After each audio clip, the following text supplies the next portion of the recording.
Alors, il semble qu'il y a une confusion, mais on va y aller avec la professeure adjointe au département de gestion, d'évaluation et de politique de santé de l'Université de Montréal, Nadia Sourial.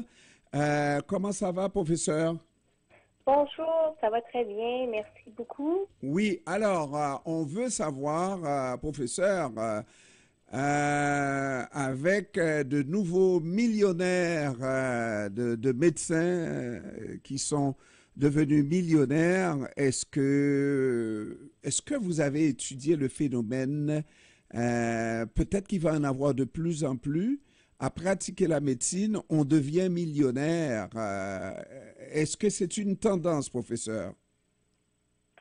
Alors, c'est certainement en lien en partie avec le fait qu'il y a eu plusieurs augmentations de salaire des médecins dernièrement. Et, ils ont un grand pouvoir de négociation, donc c'est venu avec des augmentations de salaire. Et ce qu'on voit en fait, c'est que les actes médicaux, comme on peut penser par exemple aux ophtalmologistes qui font des traitements de cataracte, c'était des actes médicaux qui étaient très complexes, qui prenaient beaucoup de temps et donc qui avaient des tarifs très élevés. Alors que maintenant, avec les avancées technologiques, ces traitements de cataracte se fait très rapidement, très simplement, alors qu'on facture le même montant. Donc, les médecins spécialistes sont capables de faire beaucoup plus de ces actes médicaux plus rapidement, à une plus grande productivité, donc qui contribue en partie à cette augmentation maintenant de salaire qu'on voit aujourd'hui. Hmm. Donc, ils ne travaillent pas plus, tout simplement, ils gardent la facturation. En tout cas, on fait copier-coller et on obtient des résultats, sauf qu'on fait de l'argent beaucoup plus vite, c'est ça?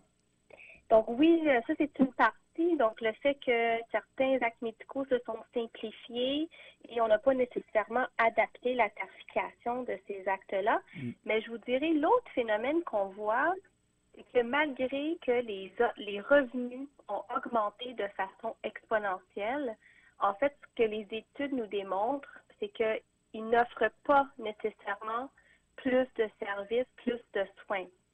Et ça, ce phénomène-là, on l'explique par le fait que avec une augmentation de revenus, il y a un phénomène qui s'appelle le phénomène du revenu cible. Donc, c'est-à-dire qu'on peut travailler moins tout en maintenant le même revenu au final.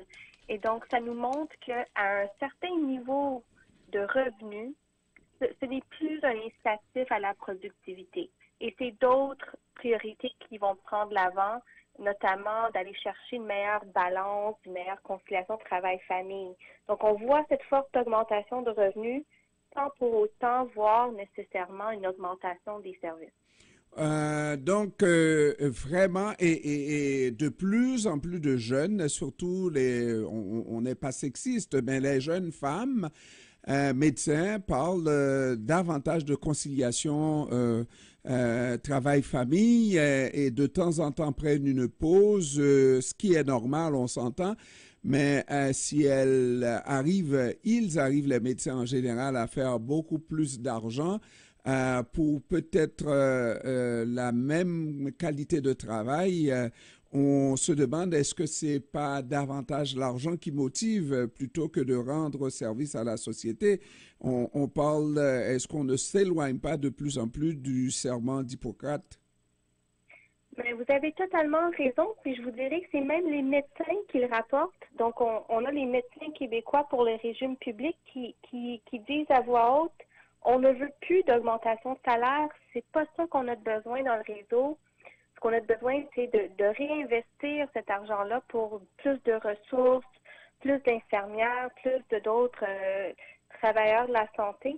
Donc, même les médecins reconnaissent que c'est pas l'augmentation du revenu qui va corriger ou améliorer la situation d'accès aux soins.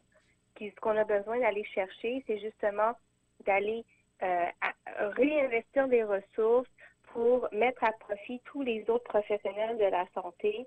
Et ce qu'on voit aujourd'hui avec les grèves chez les infirmières, par exemple, Et donc, même les médecins le reconnaissent et pour eux, comme pour les autres professionnels de la santé, ce qui est encore plus prioritaire, c'est cette conciliation travail-famille. Donc, c'est vraiment une conversation importante à avoir pour dire quelle est la juste valeur des actes médicaux et comment est-ce qu'on peut faire pour mieux investir l'argent, outre que d'essayer d'augmenter les revenus pour forcer une meilleure productivité. Allons mettre cet argent ailleurs pour investir pour plus de ressources dans le système. Maintenant, quand vous recevez des candidats médecins, de jeunes, est-ce que c'est ce que vous voyez dans leurs yeux de sauver l'humanité, guérir les gens malades, ou est-ce que c'est une ambition de devenir assez rapidement riche?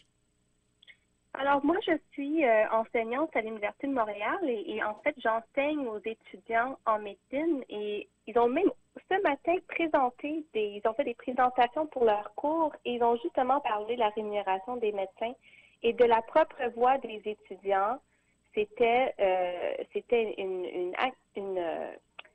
ils se sont mis d'accord sur le fait qu'il faut revoir la rémunération des médecins et même le revoir potentiellement à la baisse. Donc, les étudiants reconnaissent cette situation, reconnaissent l'écart actuel entre les médecins et les autres professionnels de la santé. Et on a même, comme je vous ai dit, des médecins pour le régime public qui sont tout à fait en désaccord de continuer d'augmenter les salaires parce que c'est pas cet facteur-là qui va venir améliorer notre système de soins. Tout ça étant dit, c'est certain qu'il va y avoir une minorité qui cherche à profiter, à devenir riche par cette profession, mais je vous dirais qu'en grande majorité, ils réalisent et ils sont d'accord du fait que c'est pas en augmentant le revenu qu'on va aller améliorer les choses pour la population.